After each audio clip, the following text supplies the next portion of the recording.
Good afternoon, everyone. Welcome. Nice to see everybody. I know we have some attendees who are still coming in, but we're going to go ahead and get started. We've got a full agenda. My name is Josh Tomey. I'm the Vice President of Marquis Association Management here in Miami, Florida. Joined today by David Haber, the founder and managing shareholder of Haber Law, also in Miami, Florida. David specializes in real estate, condo law, construction, and business litigation. We're also joined today by Renee Portielis, the founder and managing of Epic Forensics Engineering, based out of Palm Beach, Miami, and Orlando. Gentlemen, welcome, and thanks so much for joining us today and participating in what I think is a very important conversation, a follow-up to the tragedy in Surfside. And I know we've all been talking about it these last several weeks, and we're probably going to be talking about it for a lot longer. The purpose of today's discussion really is to talk a little more about a practical approach to the follow-up to this tragedy. A little bit of nuts and bolts in terms of what associations need to be thinking about right now, what they need to be doing, and how experts like yourselves can help guide management companies like ours and association boards to take those next practical steps that protect both the associations as a business, as well as, and most importantly, the life and safety of the residents living in those buildings. So again, my thanks, and glad to be part of this discussion. I think I'd like to start with a little bit of what now. There's clearly going to be a lot of changes, coming down the road, and this conversation is meant to be less about trying to be clairvoyant in the way the law may change, in the way that the state or the division may dictate changes, and more about, based on what we're working with right now, what are the next steps for an association to take? So here in July, August 2021, Renee, is the first step for associations to take, to get a structural engineer on site and evaluate it regardless of the age or condition of the property? As long as they have a baseline assessment of where they're at, that needs to be the first step. The first step is to know what you have, but not just know what you have from you walking around the buildings, but really get an expert to come inside, do a cursory review initially just to see what is going on at your building. You can then follow up with a more invasive investigation to determine where you move from there. But the first step needs to be get your baseline done by a third party, know where you're at, know what's going on in your building, and get yourself educated on what your building has and has had in the past, so you know where to move forward. So for a lot of associations, boards are not necessarily, chock full of historical knowledge. Some, in fact, may be relatively new board members. Some may have just moved into the building. And likewise with management companies, there's obviously a lot of change that can take place. So for an association that's 20 or 30 years old, and you don't necessarily have what could potentially be a full historical perspective, does that mean, out of all safety and all due diligence, to get a more thorough baseline done? Absolutely. I would say, Josh, that in addition to that, it would behoove the board to request management to look in the files for the last 5 or 10 years as to what repairs had been done, provide those to the engineer, in addition to getting copies of the old reserve studies and updating the reserve study, because reserves going forward are going to be a huge issue for all associations. I would also say that one of the biggest issues that's come out of the tragedy of Champlain Tower South is you must check your insurance limits. You must. And what I mean by insurance limits is not just your officers and directors, but your general liability, your CGL, your umbrella policy, your boiler and machinery policy, as well as your officers and directors policies. You must have proper insurance. You must go over it with your insurance broker, and you may, if you are an association that has the means to do so, you might even spend $5,000 to get an analysis of your policies from an insurance analyst that is separate and apart from your broker. And I would recommend that to any association because, sitting on a board is risky enough, and we'll talk about that a little later, but I think having the right insurance is also one of the first steps. Jumping on that comment, David, proper insurance, I know it's been discussed a lot already in the aftermath of Champlain Towers, the idea that there was not enough insurance to cover the likelihood of the volume of claims that are going to take place there. Putting a third-party risk analyst aside, what is proper insurance? What is the proper amount? Because obviously there's a lot of that question comes up for us with our clients all the time. How much is enough? How much is too much? When do policies become redundant? And certainly, and as you're probably aware, the marketplace has gotten a lot tighter this year, a lot more expensive. Umbrella policies in particular are extremely expensive. The reinsurance market has changed significantly. So in your mind, what does that mean when you're looking at preventing, obviously what took place here? Well, first of all, I think when you have units valued, and Marquis is what I would call a high-end management company for high-end condominium owners, whether it be, Ocean Reef, Fisher Island, Sunny Isles, south of Fifth, Brickell, Aventura, you're looking at hundreds of millions of dollars of units. So in terms of what we think casualty loss could be, that whole concept is now changed, with whether it be a catastrophic loss through fire or hurricane or otherwise. And it was always hurricane that everybody was worried about, the windstorm. But now the carriers are going to start looking at these other issues of fire or catastrophic loss much differently. And it's going to cost a lot more for the insurance. But I would think if you have hundreds of millions of dollars of units, you've got to look at what it would cost to rebuild those units. And in terms of an umbrella policy for the board, if you can afford it, I can't imagine you wouldn't want less than 25 million, and maybe as high. And I've seen condos. I mean, I've represented condos on South Beach that had $50 million umbrellas. Some had as much as 100 million. I would not want D&O insurance with only 5 or 10 million over the top of it. That's the way I would look at it. But I would also talk to the broker, and I would talk to the analyst, because a lot of it depends on your particular building, how much it would cost to rebuild that building, and what kind of means and resources you have for directors and officers, insurance, and umbrellas. Thank you. Getting back to the engineering side of things, Renee, I think one of the questions that's come up with our clients a lot is, based on the age of our building, ... series of questions later. Are there hard and fast rules about what type of analysis needs to take place based on where in the life cycle the building is? Specifically, there are obviously areas of concern. We've heard a lot about 40-year certification relative to what happened in Champlain, and the fact that they were in that age group and they were in that certification bracket. But what about younger associations? I mean, what about an association that's 10 years old, 20 years old?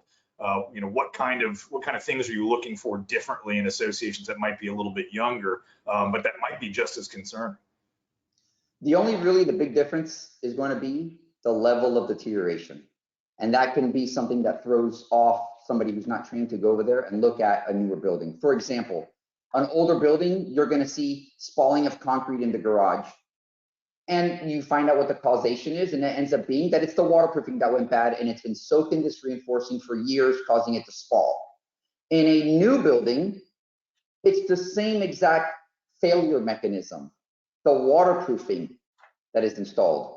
We are shocked with how these planters that are supposed to be on the building for 15, 20 years have your product installed underneath the planter. We're shocked how balconies that have marble, which is a 50+ year element, have 5 or 6 year waterproofing installed underneath them. So look at the tall tale signs. Everybody on this call, when they're done, they should walk their garage. And if you see gutters installed, if you see water going into your garage, that's your sign that your expansion joints are bad, that your waterproofing has an issue with it. That in years will cause you thousands, hundreds of thousands, millions of dollars of repairs, because you are now ripping apart the waterproofing when you can address it now and increase the life expectancy and put it on some maintenance plan so that you can be on top of the waterproofing and not have to not only rip apart your deck in 15 years, but then also do all the concrete restoration of your garage also. Right. I think you just raised it, Renee, I think one of the things that is being introduced or reintroduced to a lot of associations and even managers right now is the idea of preventative maintenance within the structural realm. We Right. prescribe consistently preventative maintenance for mechanical equipment on site. We talk about preventative maintenance for the absolute surface of the buildings, primarily in the form of paint, which obviously has an impact on the structure over time. But talk to us a little bit about what preventative maintenance, being done on site looks like in a structural context, because I think a lot of associations really think about this as a wait and see process as opposed to let's maintain year in, year out. How does that get prescribed, and who does the execution of that? Okay, so this is where causation is really what you need to look at. The issue that we're having is the building chief of maintenance is exactly that. He's a chief of maintenance. He should be maintaining things. Once he starts to see columns cracking and cracks that are not in his normal maintenance schedule, he needs to call an expert to come in, and that's who you call in, the expert, not the chief of maintenance, to do the evaluation. Because we need to know why that is cracking. A regular engineer, a regular chief of maintenance person says, oh, look, a 1 foot crack, let's fix the crack. That's not the issue. The issue is not the crack. The issue is what's causing the crack. That needs to be repaired. That needs to be taken care of. And then the crack is a secondary item that we're gonna have to deal with. But what we're constantly seeing is that they constantly only repair the crack, not the causation. And then by the time that crack reimmerses itself, it's bringing along another $50,000 worth of issues. There's been, in the past, I would say there's been a lot of, patch that and paint it so it'll look better.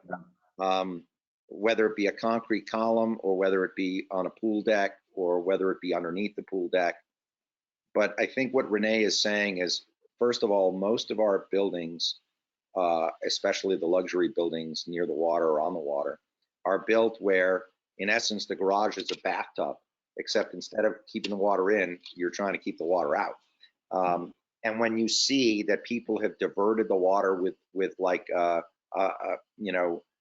homemade gutter system, or you see that the planter is leaking and they try to patch it up, long term, it's going to result in a concrete problem. And waterproofing is not, and I've written this multiple times and spoken about it. Waterproofing is not sexy.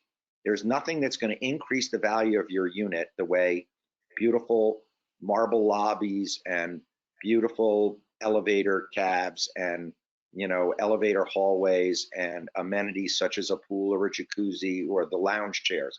All of that sells units along with the views and gyms. But waterproofing is probably one of the most essential features, and not just in your pool deck and not just in your garage.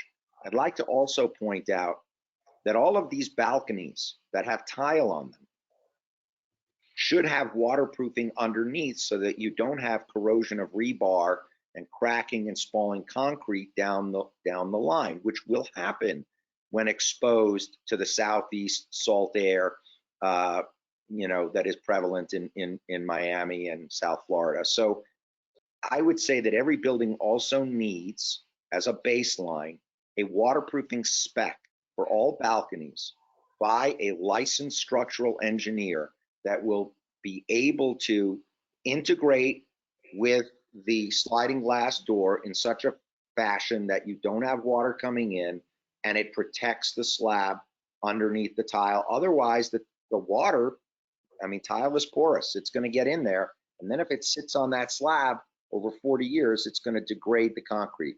Correct, Renee? Yeah, you hit it right on the head. That was excellent, David. I have half of an engineering degree to go with my law degree.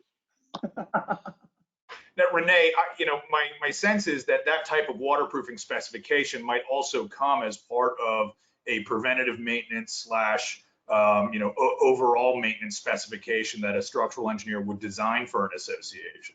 Now, these are not specifications and maintenance programs that, quote unquote, come with the building when the developer turns them over. There's certainly warranty specifications. There's other areas that management companies and boards pay attention to.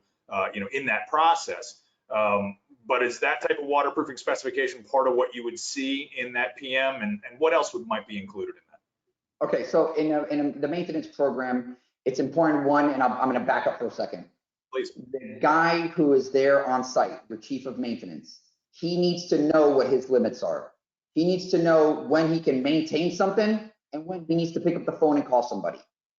This is the number one issue that I am seeing every single day, multiple times, as I drive around and look at all these buildings, that everybody's looking for a structural compliance letter, and we're doing a ton of these right now, and we're seeing that that's exactly what it is.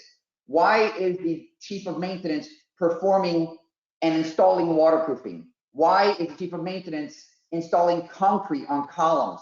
Why is he painting over rebar? He needs to know when to stop. Problem is, it's not him. A lot of the associations are saying, no, we don't want to hire somebody because I don't want to pay for an engineer and hire for a contractor. Why can't you do it? Go get some concrete at Home Depot and figure it out. And these are all true stories. This is not something that's happened, years ago. I'm telling you stories that are happening today and yesterday that I've been exposed to.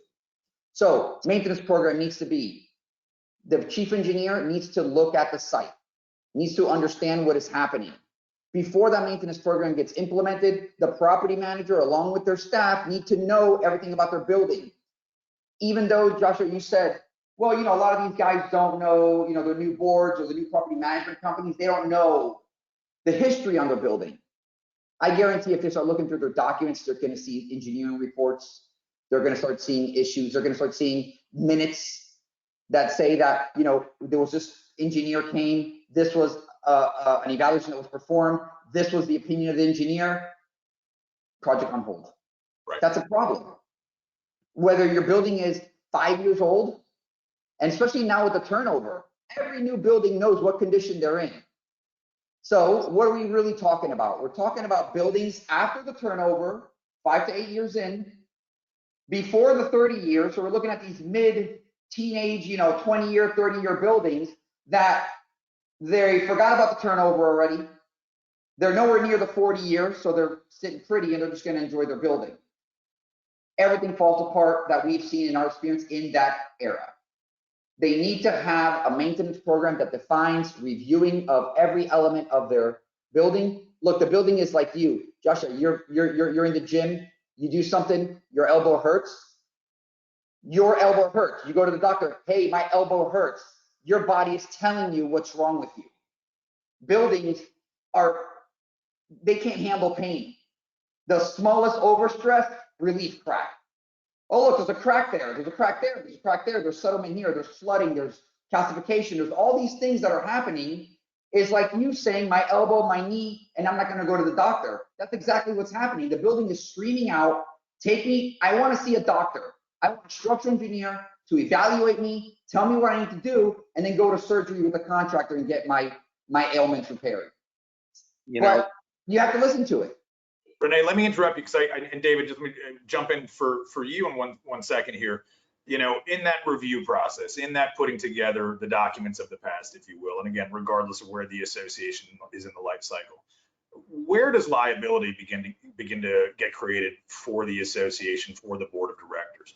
At what point do we now look back and say, well, and we're used to the politicking of boards and saying, well, that was the old board, that wasn't us. But at what point is there sort of this lifetime culpability here that the association has to begin to own and address? That as Renee was talking about the building and how the building talks to you, one of the experts that we were on in another webinar likened the building to your skeleton. And you have to take care of your bones and you have to take care of your skin, or you're going to have a problem with your body. And the building does talk to you. So now let's talk about the liability that goes with it for being on the board if things aren't done. Number one, and I say this very, very directly to the board members who may be listening, you should be utilizing an email address from the association for all association business. There is a grand jury investigation into Champlain Tower South. Everybody's emails are going to be scrutinized. You don't want your personal email account to be part of what they're scrutinizing. You want a separate board account where all of your historical emails, including the ones where you say, please fix this, or please hire the engineer, are in that email account. That's number one. Number two, Florida has what's called the business judgment rule. It's in the statute. It provides immunity to directors of nonprofits for simple negligence if they make a mistake. So what becomes more than simple negligence? What it becomes more than just your business judgment and you chose this instead of that, and you fixed it this way because the engineer said so, and it turned out not to be right. The answer to that is a little bit complicated, but so long as you rely on your professionals, and what I mean by your professionals is not just your engineer, your lawyer's opinion, your management company's opinion, and you don't go off rogue on your own and ignore their advice, you tend to be strongly protected by the business judgment rule. Where people run afoul of the business judgment rule is when they get the weekly and monthly reports from management companies, which most management companies, including yours, Josh, writes weekly assessment reports or monthly assessment reports that the board members get. They're not only on finances, but they're on the physical condition of the building. And when you see month after month after month after month after month and year after year, waterproofing failure, concrete crack, or whatever it is that you see on those reports, and you ignore the advice of the management company, and you ignore the advice of the lawyer, and you ignore the advice of the engineer, now you get into something that might be considered willful, grossly negligent, intentional misconduct. It's not really intentional misconduct. It's more like, gross negligence or willful neglect. Right. And those things can lead to liability. And so you want to make sure as a board member that you surround yourself with the correct professionals. And yes, does it cost money? Of course it costs money, but it's better to be penny wise than pound foolish. And that is something that every board member, especially now, needs to hear. And the only thing that I want to add on to that for the 90 plus people listening is everybody's asking me the question, well, then why do I want to sit on a board at all? And the answer is, because do you want to trust your own life safety and your building and the fair market value of your investment to someone that may be less diligent than you? And the answer should be no. You want to make sure that you surround yourself with the proper team, and then you execute on the game plan created by the team. The team is not just the experts, but it's also the board. But this team comes together in order to create a plan, and then you execute it, and that's how you avoid liability. So David, we've already touched on, with Renee a little bit on when does the engineer get called, and it sounds like, again, from a practical perspective, we're doing a baseline, we're putting together a preventative maintenance program. We've talked about getting in touch with your insurance broker, talked about getting in touch with an insurance analyst. To you again, David, when do we call the attorney? At what point do you say, we've got a concern? Is it, when there's a doubt, there's no doubt, we're picking up the phone to say it's a question we need to get that counsel advice? Or are there some triggers that you would want to provide counsel to boards on when it's critical to get the association attorney involved? So I want to answer that in two ways. Number one, every year you have to do a budget. So when you're doing your budget, you need to talk to your lawyer, you need to talk to your accountant, you need to include money to pay legal fees for questions that come up, you need to put in for engineering fees that may come up, and you have to talk realistically about reserves.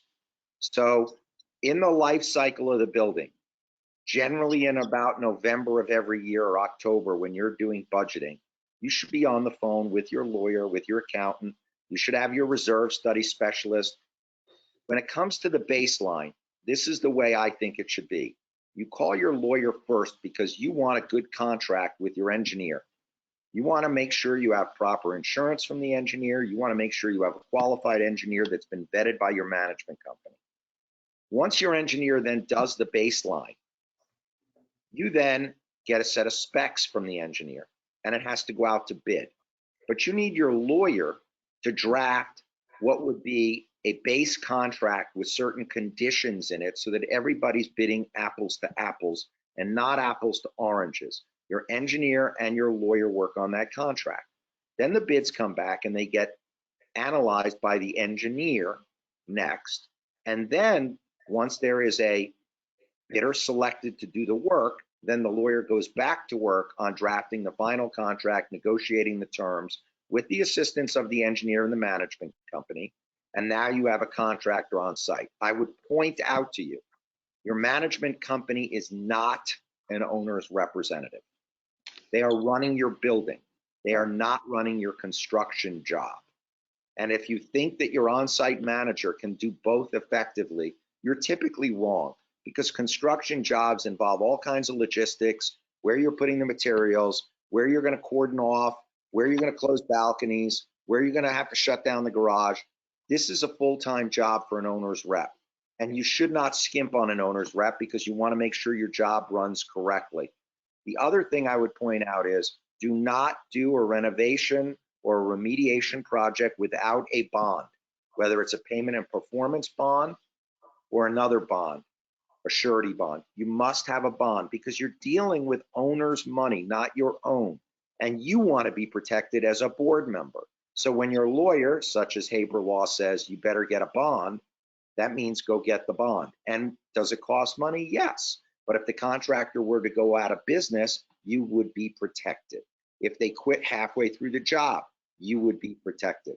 The last thing you want to do is special assess for a job and then find out that halfway through the job, the money is gone, and so is the contractor, and now you have to start over. And we have many of those horror stories that we deal with every year.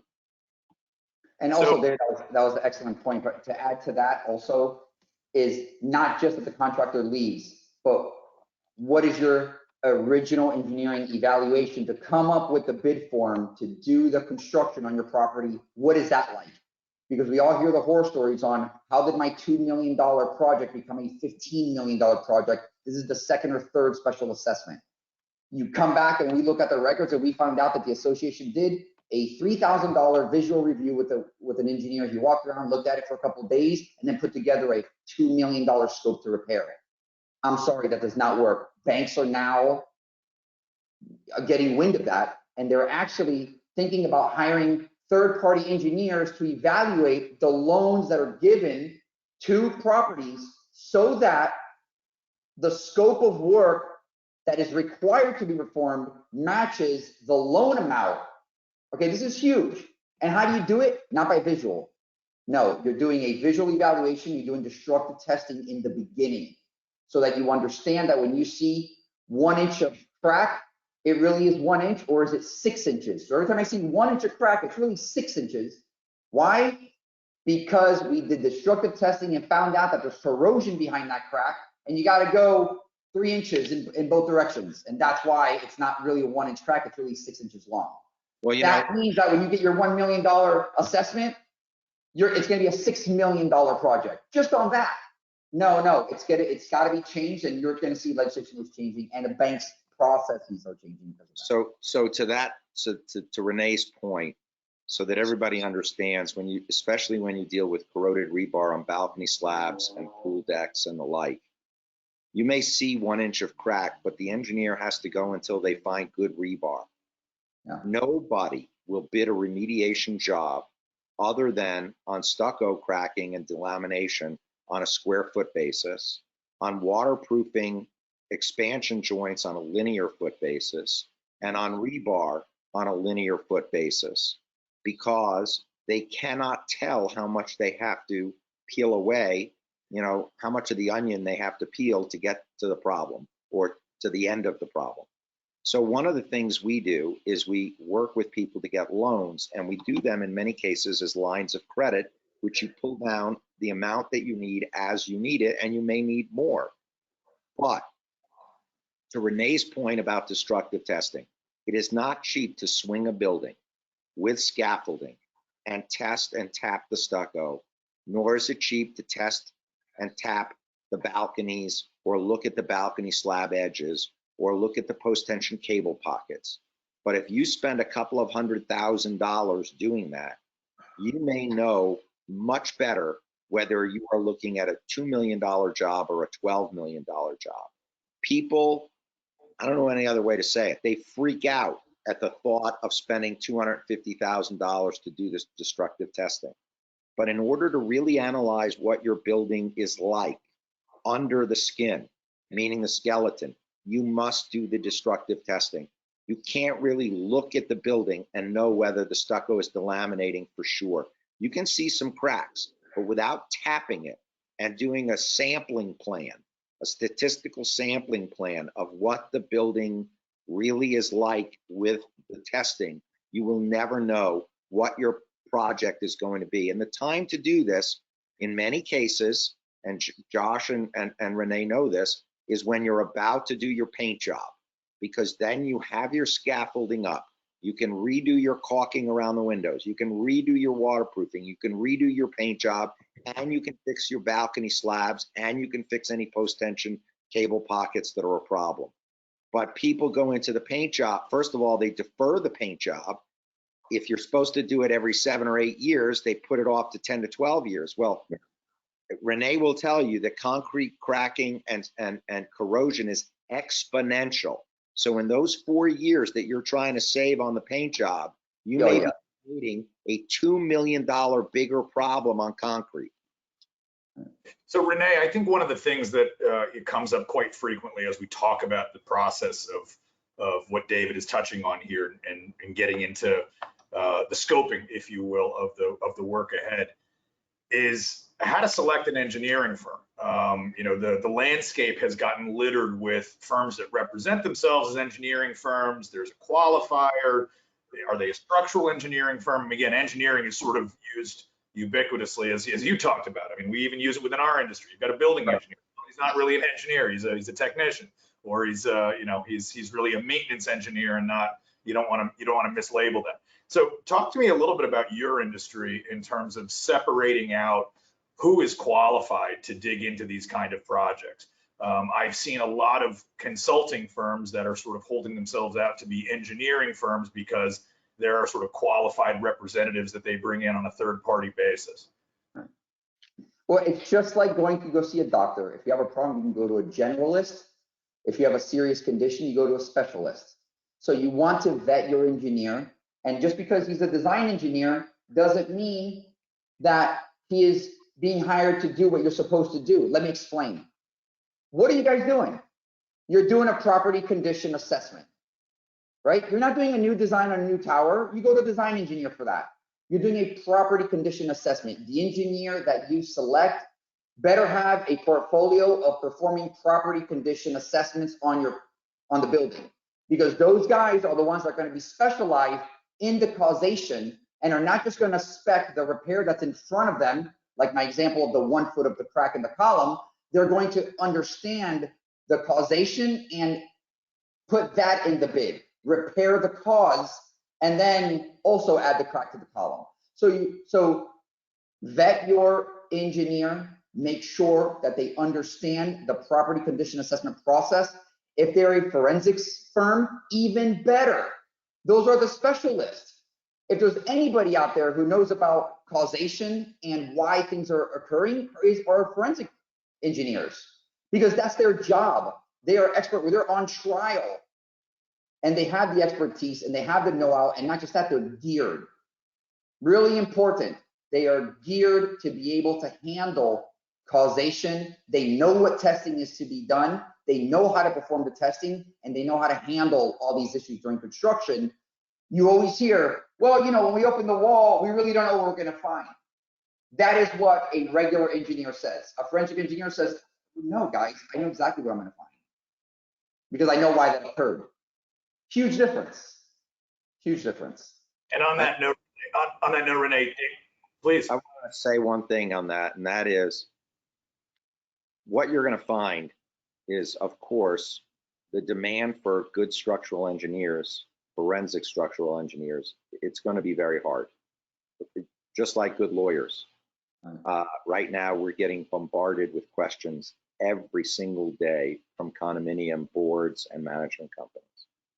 Having a management company that has the purchasing power and the ability to pick up the phone and call an Epic, where Renee is the founder, and say, I got a problem, I need you here tomorrow morning, is one of the reasons you have a company like Marquis rather than a self-managed building.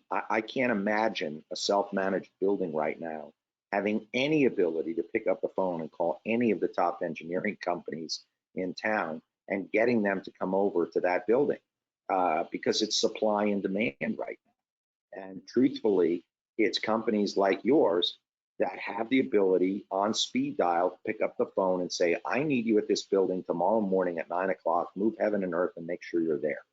So a lot of it also has to do with the relationships to get the right engineer or the right lawyer. And that comes basically from your management company so that you don't end up with an engineer that's been sued 42 times because he doesn't know what, or she doesn't know what they're doing. So we've done a great job in the first half here of kind of covering the first half of the process, which is baselining, which is, you know, putting your team of experts together, getting their input. But now here's the rub. You've got an engineering firm who's come in, and let's say, you know, Renee, you've come in, you guys are a forensic engineering firm. You've got the expertise to do it. You've put together a specification that will address the issues. We know that that is just the first part of it, but it's often when the process grinds to a halt. We get bids in and they are significantly higher than anticipated. We begin to worry about the political fallout of a special assessment that we anticipated was $4 million and now it's $14 million. You know, we look at now the process of having to choose general contractors, their availability, the difference in their pricing, how to sort through all of that. And we often see that this is where boards and associations at large get gun shy, and they run into issues, whether they're political, financial, whatever have you. A big question has been raised in this process of now in August of 2021, the difference that Champlain Towers has made in terms of reporting to authorities. And I think it's important to talk about because while we don't want to have a chilling effect on the process, I think it's important to understand all of us are under a new level of scrutiny relative to reporting. And I think, Renee, it would be great to hear from you, and David, you in follow-up, that once these reports are issued and the associations are aware of what they're facing, where does your liability come in, Renee? David, where does your liability come in? Where does the association's liability stand? And at what point do authorities get involved because of inaction on the part of the association? Dave, you want to start at this one or you want me to hit it? I'm happy to start on it. Yeah, go ahead. That's on both of us. Yeah, let me start by saying boards that were previously slow to move need to really wake up to what can happen. Even though we don't know all of the causes or the exact cause, we do know that they had failed waterproofing, and we do know that they had cracked columns, and we know it took 2.5 years for them to pass this special assessment, and that it was very contentious, in part because it went from 7 million to 15 million. So the first thing I would say is transparency. The board needs transparency on what's going on, and you need good communication with your owners, which means utilizing the website, disseminating through email, holding meetings, and not holding meetings where the board gets attacked and slandered and defamed, which happens.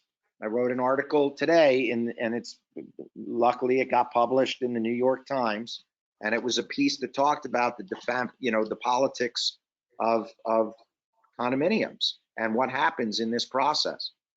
Communication and effective communication includes bringing your lawyer, bringing the regional manager or vice president of the management company there, bringing the lawyer so that they can explain rather than the board explaining what's going on.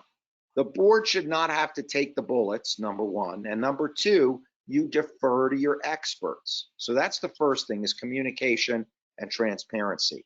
The second thing is the engineers such as Renee and others are no longer going to be pushed around by boards trying to cut corners and trying to say, well, maybe we'll do this project we'll do the lobby this year and we'll put off the waterproofing till next year or the year after. Those days are over. Building, structural engineers, as part of their professional obligation, is to the safety of the general public. They are no longer going to hold off calling the building official if you don't do what you are told to do. If you have, and Renee mentioned this yesterday when we were on the call, he had like a bridge that had falling concrete and they weren't doing anything about it. And I asked Renee, how long are you going to wait before you call the building official? And the answer is not very long. Either they get started immediately. Well, first of all, cordon off the area. Okay, we know that. But if they're not going to get the work done, he's going to the building official because he can't afford anymore not to. So there's the politics of board membership and interaction between boards and owners is going to change dramatically. And there will be legislation that will force the engineers to go sooner to the building official. And they're going to have more regulation from the building officials, from the state level, whereby once they're on notice, the clock starts ticking. And if you don't get it done, you may be forced to leave your building. And that is the cover for the board to say, we don't have an option here. This is not, we can, we can't, this is, we must.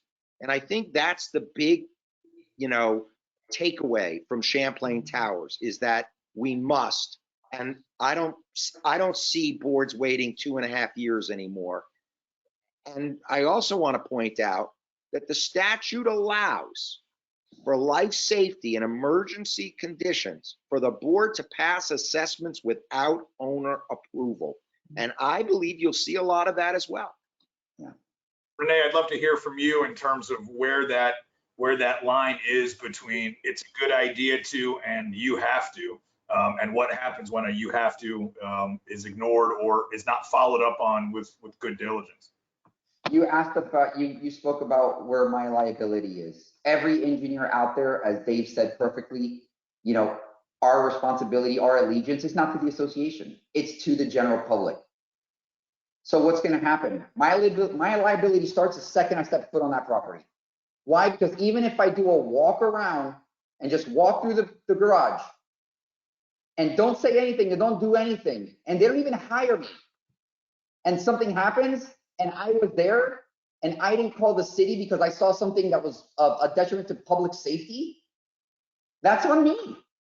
I can lose my license for that. I can be liable for that. I can be liable because I did not blow the whistle on the association on something that I saw.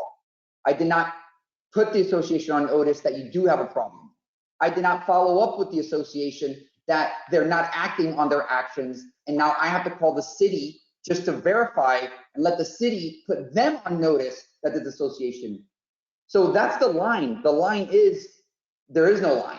The line is if we see something, you hear that on TV all the time, see something, say something. It's the same concept that's going to happen for professional engineers. In practical terms, do you think we're going to see that shift relatively quickly? Do you think that even when it's, let's call it relatively nominal structural issues, if they're not addressed, and what's a reasonable amount of time? I mean, obviously somebody can't repair something overnight. So what is reasonable when you say, look, we see evidence of spalling in the slab, in the support, what kind of clock is really running? Again, practical terms. Okay, so the clock starts in, again, making the area safe. We were called out to a garage. We saw spalling of concrete. The next day, I had a contractor there putting up temporary shoring. Okay, that's how we need to move on this. Now, is everybody right now a little bit, nervous and they're reacting immediately? Absolutely. Is it going to lack? Maybe. But I do know that the engineer is going to act immediately because we are liable, like I said, the second we're there. So we're going to get temporary shoring up. We're going to start the process. Now, that is a process. Yeah, right? but Renee, you're also going to cordon off the area, move cars, not allow people there. You're going to get temporary shoring, and then you're going to start the process of A, figuring out why this happened, Right. and B, coming up with a spec on how to fix it, and then sending out to bid. So, Josh, I don't think the process is going to be as quick as some might want, but the removal of property and people from the area is going to be more immediate, number one. And number two, that engineering letter saying you need to fix this is going to be on your desk literally the next day. Whereas, and then the real issue is, how are boards going to change their mindset from pre-Champlain Tower South? And the answer is, where people might look at it and kick the can down the road to next year and say, well, we don't want a special assessment, so we'll put some extra money in next year's budget, and then if we have to assess in a year and a half, then we'll go. That's not going to happen anymore. Boards are going to have to take that engineering letter and they're going to have to act on it quickly, which is why you need transparency and direct communication with your membership. But you know what? But there's also things that are being put in place to assist boards. I just got out of a big meeting with the National Bank, and they are now doing a special program that's going to roll out here soon, where they're going to offer like a $100,000 or $200,000 loan to the associations with a low interest in the beginning, so that they can hire an engineer and have the funds, because we know they probably don't have it in reserves, to go ahead and do a full evaluation of the building with destructive testing to get them to that first step of, okay, now what do we have to do to move into construction? And also, guys, think of what we're talking about. Why are we talking about all these buildings with $15 million, $20 million construction? You know why we're talking about that? Because those are the buildings that unfortunately either didn't have the reserves in place, have moved these projects on from day to day to day to day and years to years to years. And those are the projects now that, like David said it perfectly, the mentality of the board is going to change. And you're going to see that we need to get, it's going to hurt. What's going to happen now? I mean, it's going to be painful for everybody. But once we get on this train and move forward, exactly, David, you said it perfect. The chatter is going to start flowing. Oh, absolutely. And once they start now, where are we going to be in 10 years? All right, a lot better. I don't think in 10 years we're going to be worried about those $20 million renovations anymore, because people are going to be on it. If we had been on it before, we wouldn't be in this predicament. Well, one of the things I wanted to add was, and again, this is stuff I've been talking about publicly. You're going to see probably from the legislature a reduction. There were two questions asked that were forwarded to me, so I want to answer them. The first was, what is the 40-year certification? The 40-year certification was created in the 1970s after an FBI building in Miami had a collapse, and I think 8 people died and many were injured. Dade and Broward County instituted the 40-year certification process, which requires a structural engineer and an electrical engineer to go through your building before the 40th year and issue a report on what needs to be done to make your building safe, or what they see as signs of distress or things that need to be addressed. They must then be addressed, and if they are not addressed, you can lose your certificate of occupancy, which means everybody has to move out of the building. Now, in the past, the building officials were slow to act. If you pulled a permit, you could leave that permit open for 3 or 4 years, and you might be in year 44 and you still haven't completed the work. Those days are going to end. The building officials are going to get those reports, and I expect state legislation that makes 40-year certifications mandatory and turns 40 years down to 10 or 20 years, and then every, let's say, 5 years thereafter. It's going to require those engineers to come through your building, give you the list of things that need to be done, and if you don't do them, the building official may shut down your building, and the waiting and the delaying is going to end. I also, so that I think answers the first question, and I'll answer the second one in a moment. The other thing that I see is insurance companies, before they even give you that CGL coverage, are going to say, where's your reserve study? Where's your engineering report? And what insurance do you have in place? I see lenders, not just for the units, but loans for special assessments and the like. Where's your engineering report? Where's your insurance? Give us your building assessment and give us how much you have in reserves. You can expect as owners going forward that prospective purchasers and brokers are going to be asking for the following. Can I please see your annual budget and how much you have in reserves? Can I please see your reserve study? Can I please see your engineering report? These things were never asked for before.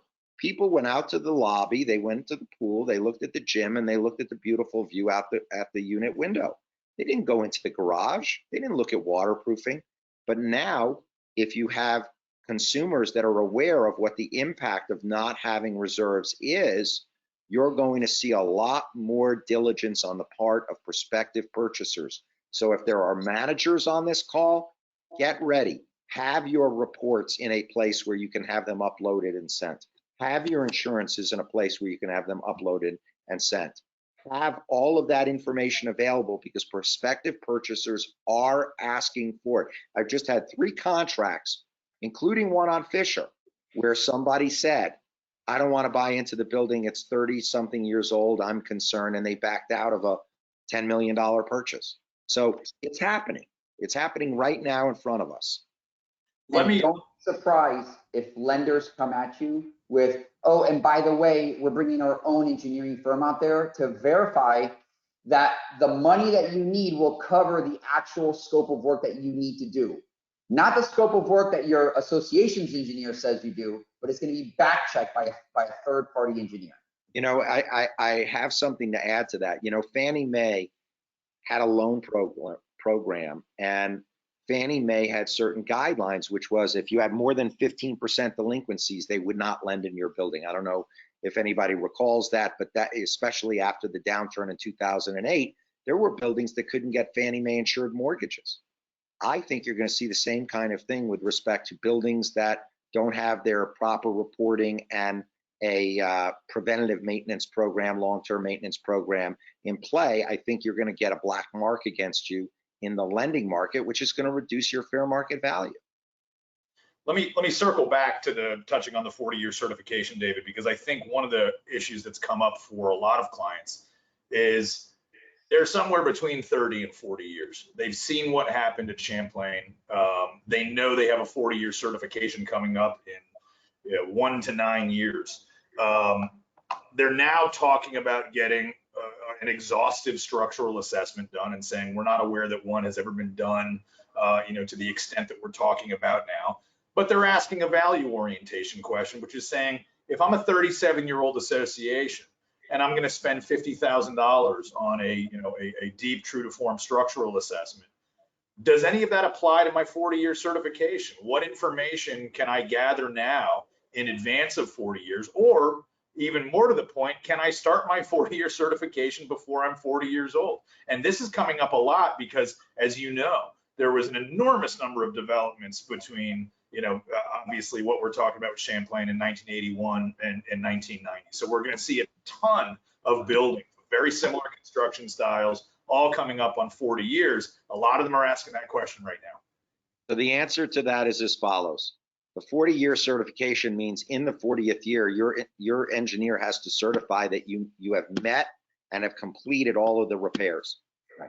We know from experience, it takes a month or 2 for the engineer to go through, maybe do destructive testing, then you're at month 3 or 4, then they have to have time to write the report, then they submit it to the association, then the association has to digest it, then you have to figure out how you're going to pay for it, then you have to get the lawyer to work on bidding out the contract with specs that the engineer has to write.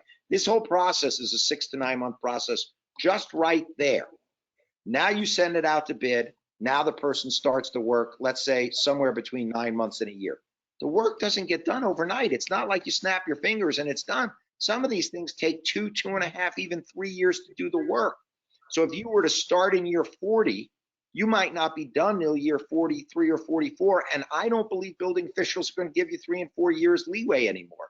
So my belief is if you've hit year 35, you should be thinking about getting the engineer, starting that baseline, figuring out what you need to do for your 40 year. And remember something, because concrete and corrosion is exponential damage, the sooner you start on your 40 year, the lower your actual bill is going to be at the end of the day. If you start in year 35 and the work is being done in year 36, 37, and 38, then all your engineer has to do in year 40 is come back and say, yep, everything is done. Here's the sign off. That's the way you want to do it. You don't want to start at year 39 and a half. That is not the way to go. David, Joshua, I gotta jump in. David, thank you so much. There's something that I've said to all of my associations always, and nobody understands this, and I don't know why. David hit it perfectly. A 40-year recertification. And everybody on this call, if you remember anything, please try to remember this. A 40-year cert is not a starting point. That is the final, that is the end. Okay, you end on the 40-year cert. It's a clean bill of health. If you know you're not healthy, why would you go get a clean bill of health? That's what you need. You start the 40-year cert way before the 40-year cert. You get it done so that when you do your 40-year cert, it certifies that your building is safe. It's not a starting point. It's the final test that you're just gonna check the boxes, put in your form to the city, and have a nice day. You don't start constructions on 40 years. So let me reiterate to be clear what you're saying. Year 40 is the finish line, and therefore, if you're following it to the intent of the law, as opposed to the letter, which we know has been abused, the intent of the law is to say, when you get to your 40th year, you get that certification, which means, according to the schedule we know, is 2 to 4 years long anyways, and probably getting worse based on the backlog of engineers and based on the backlog of contractors. 35, 36 years is probably the perfect time to be starting that process. At the latest. At the latest. Let me tell you why. If you have the problem at year 30, it could be a $3 million problem. If you wait till year 37, that 3 million just became 10 million. And I know that people don't want to pay for it in year 30, but somebody's going to pay 3 times as much in year 37. And you're going to be under tremendous time pressure in year 37 to get it done. And I don't know that the state's is gonna, allow that anymore. I did want to answer one other question that came up, which is someone said, how do you know if the concrete under your tile is no good and you don't have proper waterproofing? I'm going to defer to Renee, but the question came up. So Renee, can you kind of help them out on that? Because that question was raised. And they're going to hold you to it, Renee. No problem. Hey, this is what you do. You go downstairs, make friends with the guy directly underneath you, and then you look up. And if you see any cracking, water staining coming from the side of your balcony, if the building maintenance says we're constantly painting the bottom of these balconies and they keep bubbling up and chalking off, chances are your waterproofing is done. Renee, would it also be fair to say that if it's coming up and bubbling up through the tile and calcifying in the grout lines, that means your waterproofing is not working? Oh, no, absolutely. And that was another one. If you look over your balcony edge, because let's say the other part of the joke is you don't want to meet the guy downstairs, go ahead and look over the balcony edge. If you start seeing calcification, staining, bubbling up, waterproofing, you start seeing on your tile lines, it turns white. That means that you have ponding of water underneath the tile system that degrades the waterproofing. It's just like a watch. Your watch is weather resistant. It's not waterproof. Waterproofing is, a lot of the waterproofing on these decks are the same way. They can't stand standing water for too long. It deteriorates them. I wanted to answer one other question that was just raised, which is, do you think waiver of reserves will continue? My answer is, I am going to be recommending to the governor and the state legislature, and I've already put this in writing in various articles I've written and been quoted in.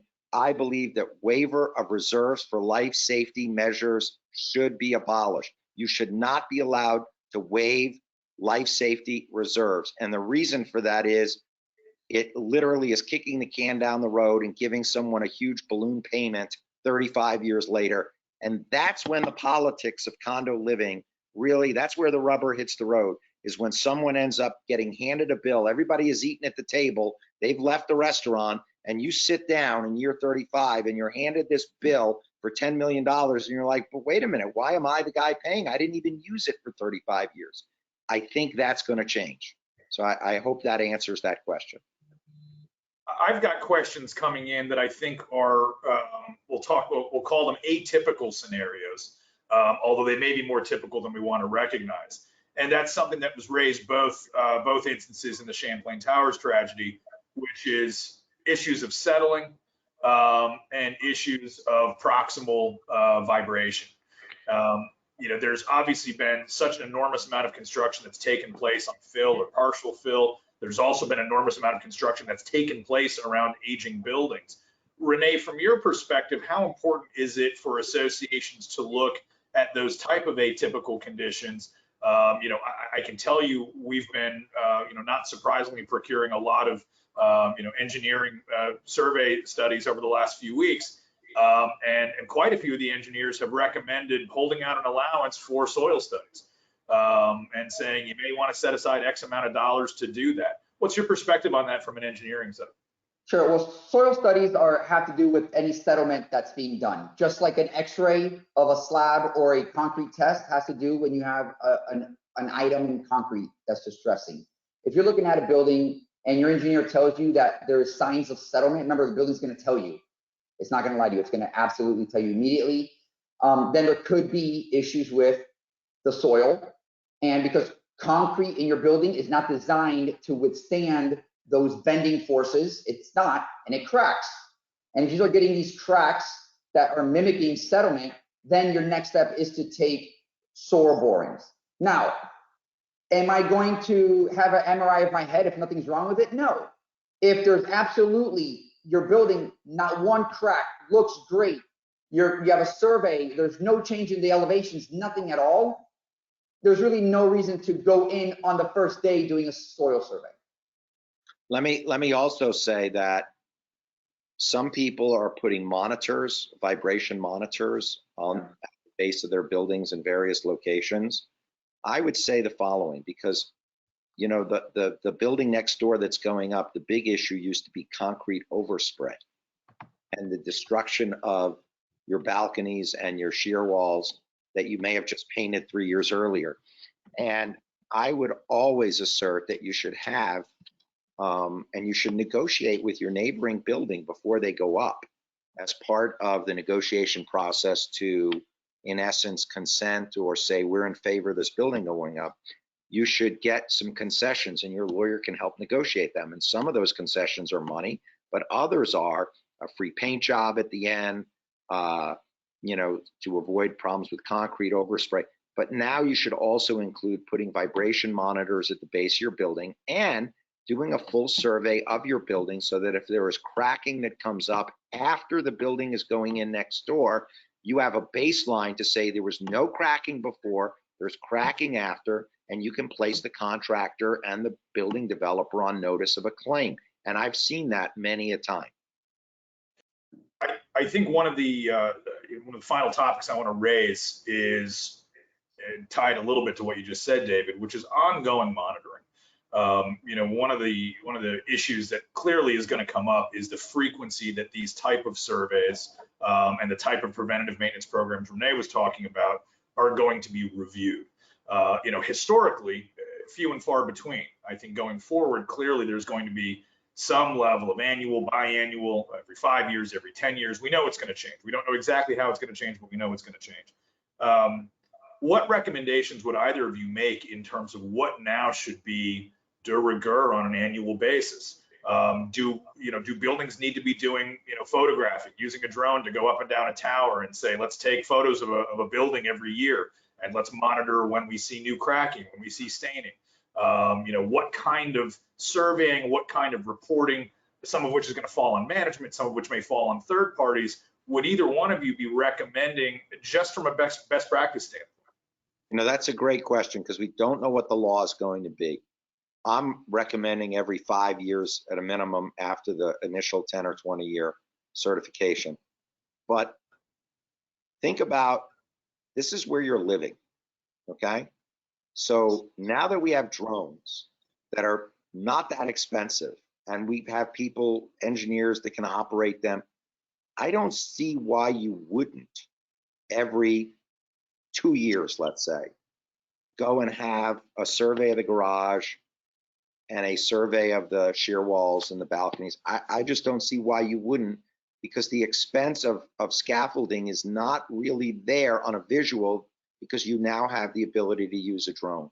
I don't know whether it'll be every year, every 2 years, every 3 years, but given the ability to use drones and given the ability to just compare to the year prior or the 2 years prior, again, as Renee said, your building talks to you always. So why not talk back to it or at least listen to it? It makes sense. You're talking about, in many cases, hundreds of millions of dollars of units. What's $5,000 to have a drone go up and circle your building and have it analyzed by an engineer? It's nothing. Right, and the software now has gotten to a point where that flight path can be done exactly the same 5 years later or 2 years later, and those images get laid on top of each other, and any increases in cracking, it immediately calls it out. That says that crack is now this much bigger, and all these are new. And then as engineers, we love patterns. Show me the pattern, put it on an exterior survey. I can tell you exactly what's happening. I can also design your maintenance plan. I can design where you need to be and what's going to happen based on that pattern in 5 years. Do we need to act now, or is it okay? Or do we need to do it in 5 years from now? We can answer that. I think computer technology and what Renee just said is going to make it where it is the best practice to do it every year or two and overlay it. And basically you can see the progression, so you don't get to the 35 years and have the $15 million problem. I think you're going to be able to avoid that with the use of this technology, and technology just keeps getting better and better. You know, what's evident, guys, is, you know, the steps are relatively clear. The resources are available in the marketplace. I think it's obvious, and David, I'm sure, especially to you, and Renee, to you as well, that, you know, the real preclusions here are getting around the financial and political hurdles that have existed in this industry for a long time. David, I know your piece in the Times this morning really was addressing that in terms of the fundamental flaw in the industry that way. And my hope it's conversations like this that are just about, you know, the right experts to bring in and the right ways to do it, you know, become universal enough that all of us can just know that it's going to happen automatically, as opposed to crossing our fingers and hoping, you know, the right decision makers are in place to do what's right for these associations. And it's unfortunate something like Champlain Towers had to happen to get us to this point. But my hope is, on behalf of the 98 souls who are gone as a result of it, that there is going to be many more who are saved as a result of some of the changes that are being prescribed here. I thank you both for all of your time and the input. I think it was very helpful to everybody who took part today. Thank you for having us. Thank you. Gentlemen, thanks.